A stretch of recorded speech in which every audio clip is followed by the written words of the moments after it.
हवाई यात्रा महंगी हो गई है। अब फ्लाइट का नया किराया समय के अनुसार तय किया गया है। हवाई यात्रा करने वाले लोगों को अब ज्यादा किराया चुकाना होगा। सिविल एविएशन मिनिस्ट्री ने अब मिनिमम और मैक्सिमम किराए की सीमा बढ़ा दी है। इससे एयरलाइंस कंपनियां अब कम से कम किराया 10% और ज्यादा से ज्यादा किराया 13% तक बढ़ा सकती हैं। दरअसल पिछले साल देश भर में लॉकडाउन के बाद मई में सरकार ने हवाई किराए की एक सीमा तय कर दी थी। आपको बता दें कि एविएशन मंत्रालय ने गुरुवार देर रात ऑर्डर जारी कर इसकी जानकारी दी है। सरकार ने मिनिमम किराए में 9.83% की बढ़ोतरी करने का फैसला लिया है और मैक्सिमम किराए में 12.82% बढ़ाया गया है। सरकार ने जो लोअर कैंप यानी कम से कम किराए की सीमा लगाई थी, उसका मकसद कंपनियों को मदद करना था। ज्यादा से ज्यादा किराए की सीमा का मकसद यात्रियों को मदद करना था।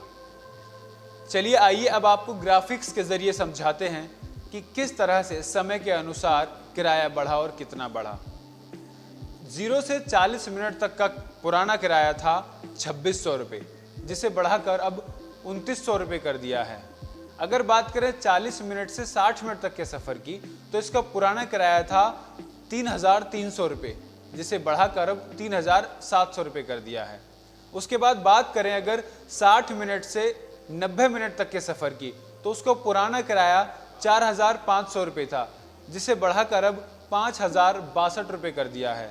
वैसे ही 90 मिनट से 120 मिनट तक का समय का किराया पुराना किराया 4700 रुपये था, जिसे बढ़ाकर अब 5300 रुपये कर दिया है।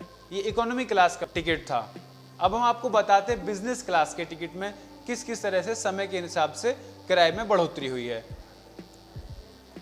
अगर हम बात करें 0 से 40 मिनट की, तो 0 से 40 मिनट तक का जो पुराना किराया था वो 7700 रुपये था, जिसे बढ़ाकर 8800 रुपये कर दिया है। अगर बात करें 40 मिनट से 60 मिनट तक के समय की, तो उसका पुराना किराया 9500 रुपये था, जिसे बढ़ाकर अब 11000 रुपये कर दिया है।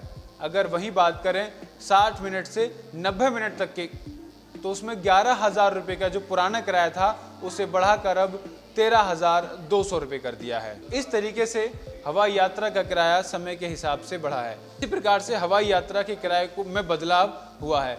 दरअसल जुलाई के अंतिम सप्ताह में और अगस्त के पहले सप्ताह में हवाई यात्राएं की संख्या बढ़ गई थी, जिसकी वजह से एविएशन मंत्रालय ने यह फैसला लिया है। कारोबार और निवेश जगत से जुड़ी तमाम खबरों को देखने के लिए देखते रहिए TV 100 नेशनल।